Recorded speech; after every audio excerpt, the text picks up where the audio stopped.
Good morning, Red Army. This is Casey. It's a Wednesday, and I'm doing this for 18 7-day casuals. We brought to you by Terrace Cove. Now, it seems like in this off-season, preseason, Manchester United have not, or the Manchester United supporters, we have not been allowed, or we're not allowing ourselves to see the positives of what's going on.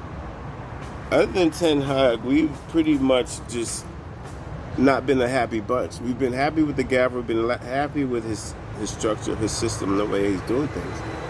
But I'm here to tell you there's a lot of good things going on in Manchester United right now. We should be really excited about it. Starting with our front three, let's highlight Jadon Sancho. Jadon Sancho has become a key piece, a mature piece to the front three with Marcus Rashford, Anthony Martial. I think these three are on the verge right now to take over the Premier League. These three gentlemen are all internationals. They've all played the big games. They know what it takes. There shouldn't. I realize CR7 is there, but I don't think they should worry about that cloud of him being hovering over. But Jadon Sancho has come back. He's looked extremely mature. He's looked class. He's looked like he's leaner. He looks more confident. He looks like that he needed that year to adjust to the Premier League like most players do when they're coming from the Bundesliga.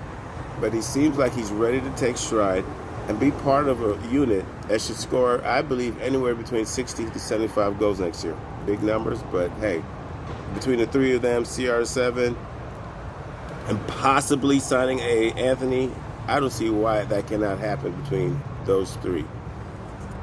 The next thing we should be excited about is our new signings, Christian Eriksen and Lisandro Martinez. First of all, let's talk about Christian Eriksen. The man is a pure midfielder. His brain and his feet seem to work together at the same time. He has the ability to slow down the game. He's going to take the workload off Bruno. He's going to take the decision-making off Bruno. I think Bruno's going to flourish playing next to Eriksen. Because Eriksen is a guy who has a calming effect on his team. He has a calming effect on the attacking part of the game. He's someone who's going to go get the ball. It's not going to be like he wants to get rid of the ball right away. He's going to hold on to the ball. He's going to make it happen. And I think if we had another piece that holding mid with Eriksen and Bruno, I'm telling you, we're going to have one of the best midfields in the Premier League. But we need that other piece. Next is Lisandro Martinez. What can we say? I love him. People see the funny thing about Lisandro Martinez is like before we signed him, people were rating him as a great prospect, as a great talent, someone that teams should look to get. But we signed him. He's short. He's not good in the air. Yada yada yada. And if you compare him to a lot taller guys, I'm not going to say no names. He's way better. He's aggressive. He's good on the ball. He's smart. He's a leader. That's what we have. He's a true leader in the back. He's feisty. He doesn't back away from anyone. And he's played against some of the best midfielders in the world. Best strikers in the world. And he's owned man. He's owned all these men. So I don't know what the deal is. But the minute we signed him, his height became a factor, and we allowed it to engulf us. And I don't think too many Manchester United supporters are down on him. I think we were all really pretty excited. But like I said, till we signed him, when we signed him, he wasn't a good talent anymore. All they saw was negative. And that's how the media is. We're the biggest club in the world, people. The media is going to find if they don't talk about us in the every day, they're not going to make no money. So, as far as I'm concerned, most media outlets can go fuck off. Next one, I got one of the. Let's talk about youth. I think youth is a highlight for us right now. Manchester United has always been a youth-driven club from the Busby Babes. It's our DNA. It's our heart. It's who we are. In some cases, back in the day, playing for the youth team was more important than playing for the first team because more attention was put towards the youth team because it was our future and it was what we needed to build the club and keep that foundation going in the club. And I'm telling you, these youngsters that we have are ready to do it.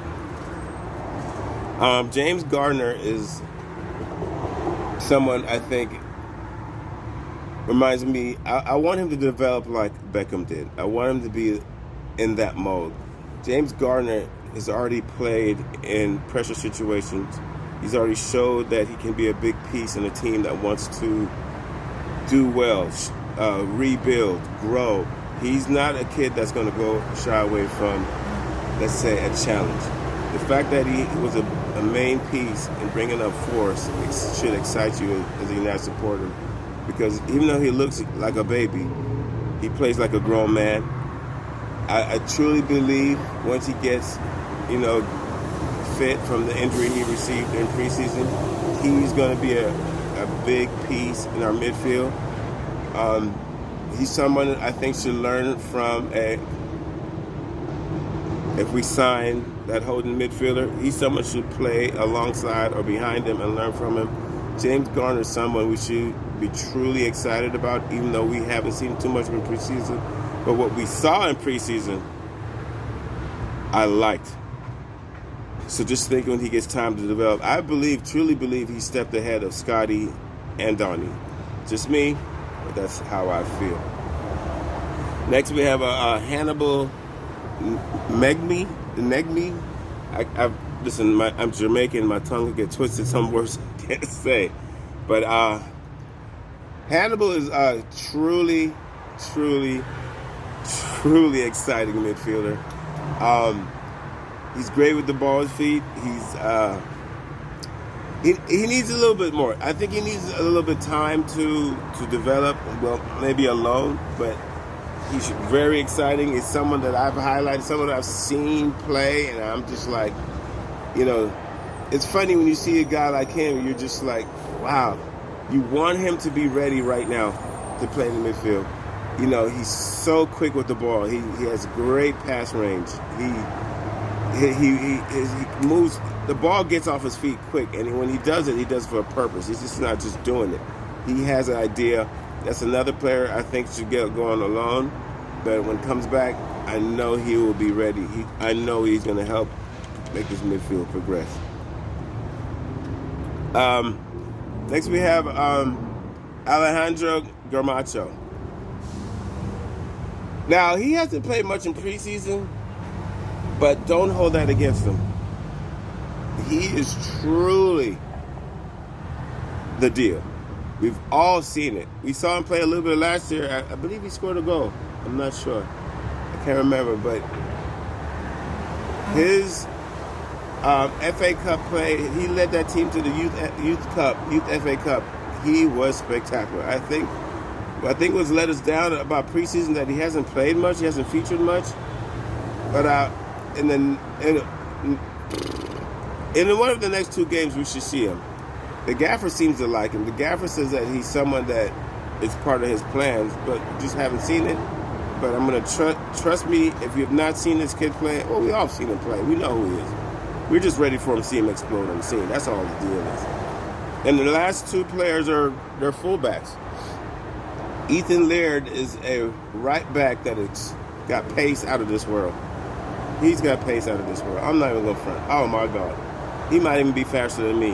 Whoops. Psych. But anyway, Ethan Laird definitely will be competing for the right back in the near future. Maybe 1 to 2 years. Maybe 2 to 3 years. Let's say that. He's a youth international. Great with the ball. I think he needs a little bit more coaching to refine it. At some points, I think he relies too much on athletic ability, where he could slow the game down, be the man, and then have time to do his thing. But his athletic ability, if he learns to, slow that game down, I think he'll be more lethal. Sometimes you have a player who knows he's faster than everybody, and he depends on that. Ethan Laird might be in that mode, but I'm telling you what, for a future right back, I'm happy he's with us. And finally, at future left back, we will have Alvaro Fernandez. Excuse me, I have to look up words because let me tell you something. When we come from Jamaica, they put me in a speech lab, right? So I went to school at Orange County. They didn't like how I was talking because I said 1, 2, 3, and then they put mine in the speech club in the lab and try to take with my patois and all that. And so sometimes my tongue get tied, so I have to look on a word and read it. You know what I mean? But anyway, Alvaro Fernandez, left back, dynamic, explosive, great with the ball on his feet, great ball skills. I love it. I mean, to me, he has more tools than Ethan, where Ethan is a better athlete. This guy passes better, moves better. He doesn't slow down with the ball. He causes defenses a lot of problems. He's smart. He reads the game as a defender, but when he gets the ball, something magical happens, and he'll put it in that net. I love him. He's going on loan to Preston. I think this is great. A loan is going to be good for him because he's going to be playing a lot down there. He's going to come back to us a potential world-class talent. I said that. So these are my reasons. I think as United supporters, we should be excited about the future. You know, we have a coach in place that has a purpose.